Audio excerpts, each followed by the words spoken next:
Hello दोस्तों, RT coaching classes में आपका स्वागत है। आज हम पदार्थ से आप क्या समझते हैं।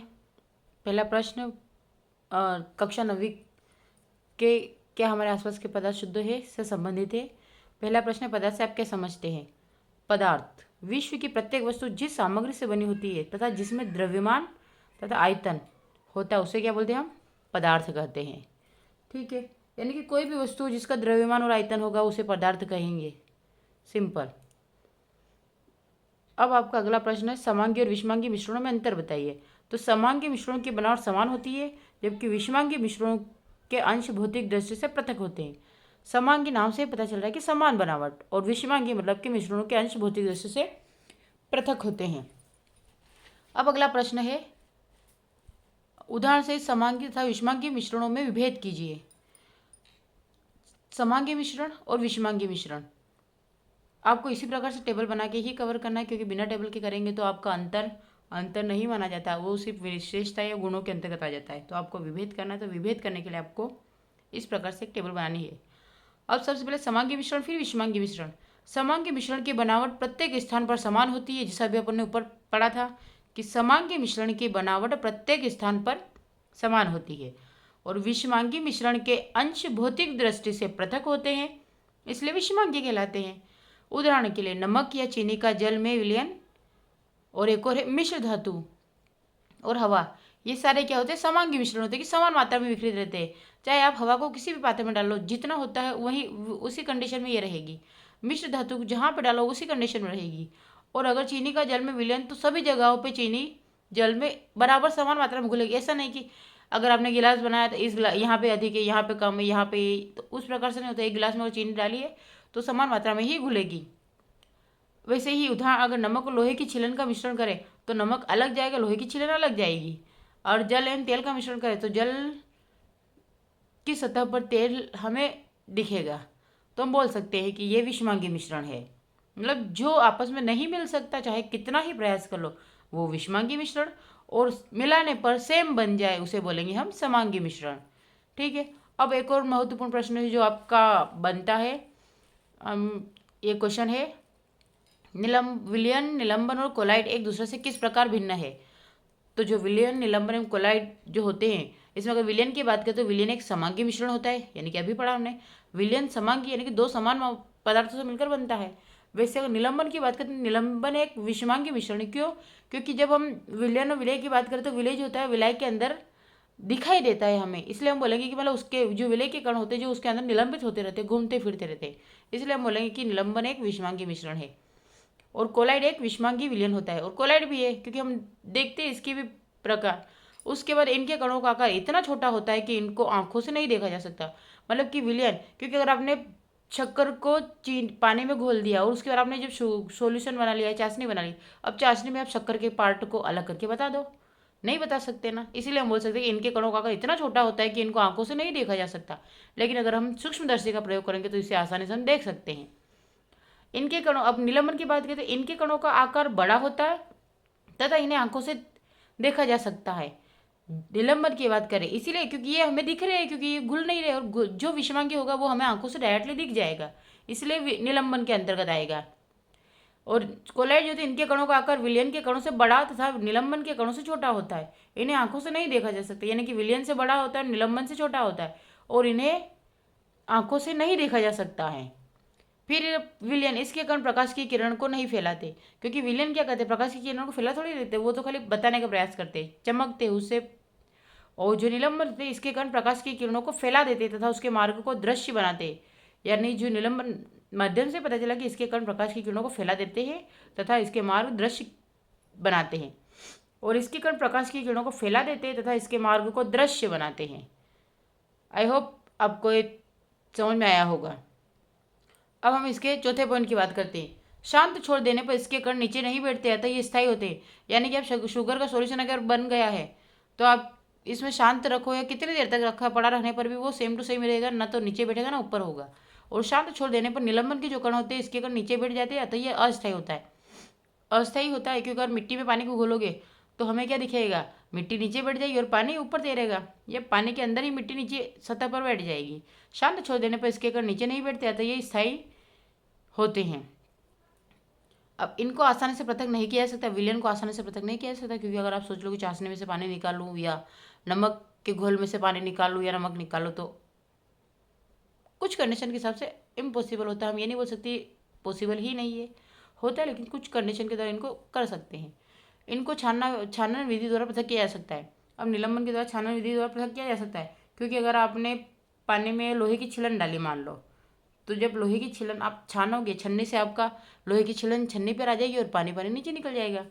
और इसको आप केंद्रीकरण विधि से पृथक किया जा सकता है। अब केंद्रीकरण यानी कि ये जो दूध वगैरह जो होते हैं ना, कोलाइड या पायस ही होते हैं, क्योंकि इनको मतलब ये पृथक्करण अपकेंद्रीकरण विधि द्वारा ही इसको अलग किया जा सकता है।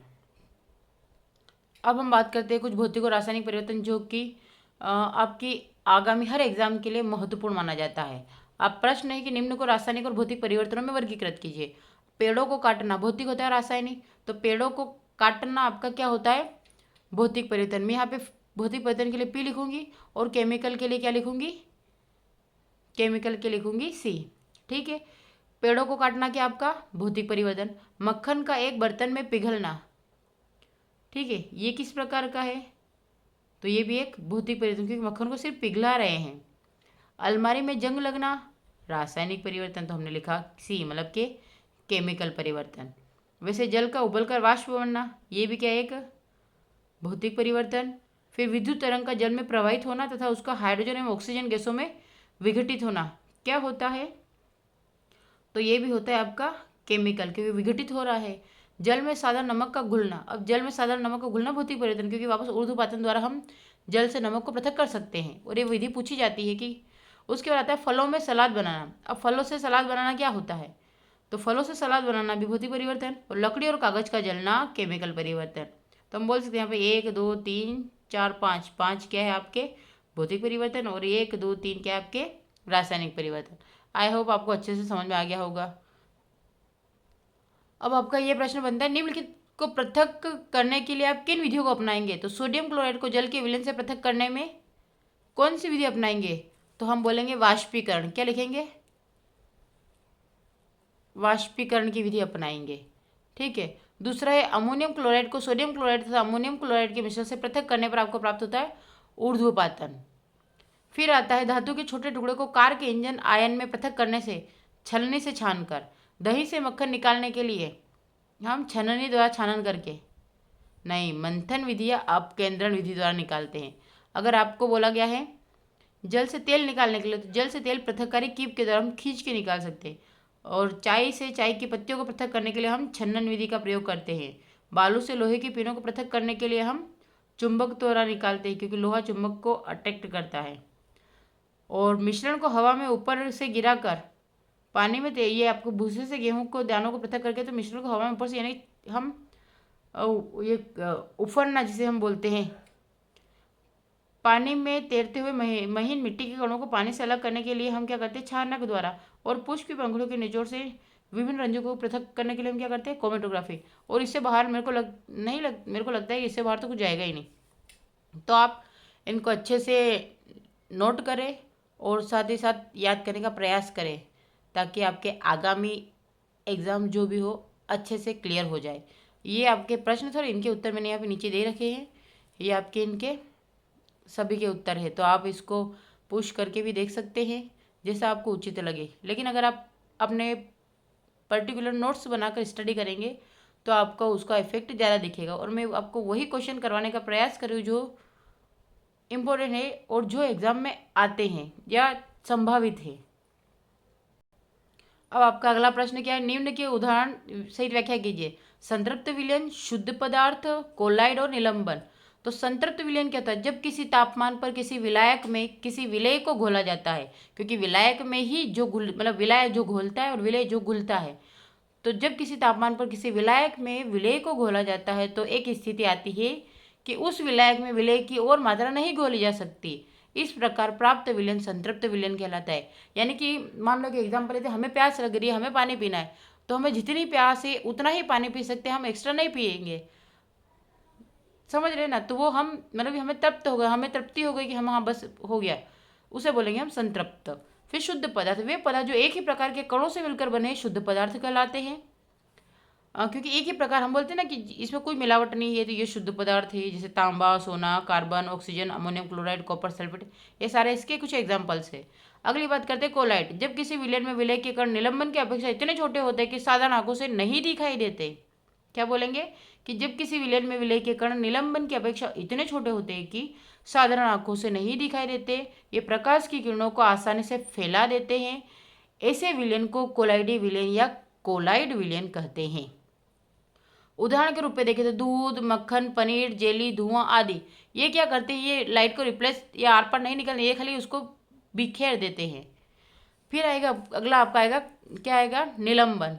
अब निलंबन क्या होता है, तो वह विषमांगी विलयन जिसमें विलय के कण आसानी से आंखों से देखे जा सकते हैं तथा ये माध्यम की समष्टि में निलंबित रहते हैं, निलंबन कहलाता है।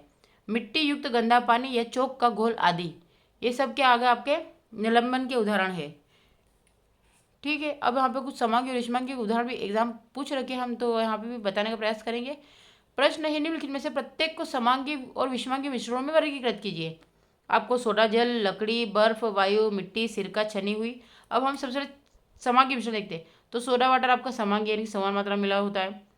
फिर आता है आपका वायु जो समान मात्रा होता है, और छनी हुई चाय ये समान होता है, तो आपका ये समांगी मिश्रण है। विषमांगी लकड़ी का, बर्फ का, ये लकड़ी का और मिट्टी का, ये क्या होते हैं आपके विषमांगी मिश्रण होते हैं।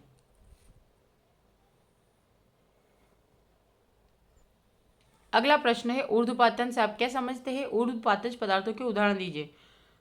कुछ ऊर्ध्वपातन, कुछ ठोस पदार्थ गर्म करने पर बिना द्रव में बदले हुए ही सीधे गैस अवस्था में परिवर्तित हो जाते हैं तथा ठंडे करने पर गैस अवस्था से सीधे ठोस अवस्था में आ जाते हैं। यह प्रक्रिया ऊर्ध्वपातन कहलाती है। क्या बोलेंगे कि वह पदार्थ जो ठोस अवस्था से द्रव में बदले बिना गैस में परिवर्तित हो जाता है उसे, या फिर इसका उल्टा कि ठंडा करने पर गैस अवस्था से सीधे ठोस अवस्था में आ जाता है, इस प्रक्रिया को ऊर्ध्वपातन कहते हैं। ऊर्ध्वपातज पदार्थों के उदाहरण आयोडीन, कपूर आदि, ये सब ऊर्ध्वपातज पदार्थ होते हैं। अगला प्रश्न है मिश्रण और यौगिक में अंतर। तो मिश्रण और यौगिक में अंतर, दो या दो से शुद्ध पदार्थों के द्वारा बिना रासायनिक क्रिया के निर्मित पदार्थ मिश्रण कहलाते हैं। दो या दो से अधिक शुद्ध पदार्थों के द्वारा बिना रासायनिक क्रिया के निर्मित जो पदार्थ होते हैं वो मिश्रण कहलाते हैं। यानी कि पानी और पानी को हमने जब पानी में हम कोई कलर डाल, ये पानी में हम जब शक्कर डालते तो क्या रासायनिक क्रिया हुई। दो या अधिक तत्वों के रासायनिक क्रिया के फलस्वरूप बने पदार्थ यौगिक कहलाते हैं। मिश्रण का संगठन परिवर्तनीय है क्योंकि परिवर्तित हो जाता है, और यौगिक का संगठन सदैव स्थायी होता है। इसमें घटकों के गुणधर्म विद्यमान रहते हैं और इसके गुणधर्म घटकों के गुणधर्म से सदैव भिन्न होते हैं। इसके घटकों को भौतिक विधियों द्वारा सुगमता से पृथक किया जा सकता है और इसके घटकों को भौतिक विधियों द्वारा पृथक नहीं किया जा सकता है। ठीक है, ये आपका मिश्रण और यौगिक में अंतर है। अब हम अगला प्रश्न करेंगे गलनांक एवं क्वथनांक में अंतर। गलनांक और क्वथनांक। गलनांक यह वह स्थिताप है जिस पर पदार्थ ठोस अवस्था से द्रव अवस्था में परिवर्तित होता है, यानी कि वह पदार्थ जो ठोस से द्रव अवस्था में परिवर्तित होता है गलनांक कहलाता है। और क्वथनांक मतलब कि उबलना, तो वह स्थिताप जिस पर पदार्थ द्रव अवस्था से गैस अवस्था में परिवर्तित हो जाता है क्वथनांक कहलाता है। अशुद्ध मिलाने पर यह कम हो जाता है और अशुद्ध मिलाने पर यह बढ़ता है, यानी कि क्वथनांक अशुद्ध मिलाने पर बढ़ता है और गलनांक अशुद्ध मिलाने पर कम होता है। और दाब बढ़ाने पर गलनांक घटता है और दाब बढ़ाने पर क्वथनांक बढ़ता है, क्योंकि हम प्रेशर कुकर के अंदर खाना बनाएंगे तो वहाँ पे दाब अधिक होता है और दाब अधिक होने पर हमारा खाना जल्दी बन जाता है। तो हम इस एग्जाम्पल के द्वारा अच्छे समझ सकते हैं कि क्वथनांक क्या होता है और गलनांक क्या होता है। अब यहाँ पर कुछ इंपॉर्टेंट मेथड दे रखे जो कि एग्जाम में बनता है कि वांछित मिश्रणों के उदाहरण एवं उनके पृथक्करण विधियाँ दीजिए। तो सबसे मिश्रण के उदाहरण और पृथक्करण विधि। अब मिश्रण जल एवं एल्कोहल का जो मिश्रण होता है तो आसवन विधि के द्वारा उसको अलग किया जा सकता है। अगर पेट्रोल एवं डीजल का मिश्रण की बात करें तो यह भी आसवन विधि के द्वारा। जल एवं केरोसिन तेल का मिश्रण तो पृथककारी कीप के द्वारा। नमक तथा अमोनियम क्लोराइड का मिश्रण ऊर्ध्वपातन विधि द्वारा। और काली शाही का जल में विलयन क्रोमेटोग्राफी विधि द्वारा। ठीक है, तो ये आज का हमारा क्लास 9th का अध्याय 2 था जिसका नाम है क्या हमारे आसपास के पदार्थ शुद्ध है। तो हमने इसके अंतर्गत आने वाले महत्वपूर्ण प्रश्नों का बिंदुवार अध्ययन किया। अब हम आगामी लेक्चर में हम इसके बहुविकल्पी प्रश्नों को समझने का प्रयास करेंगे। अगर वीडियो अच्छा लगा है तो मेरे चैनल RD कोचिंग क्लासेस को लाइक करें, शेयर करें, सब्सक्राइब करें। Thank you for watching.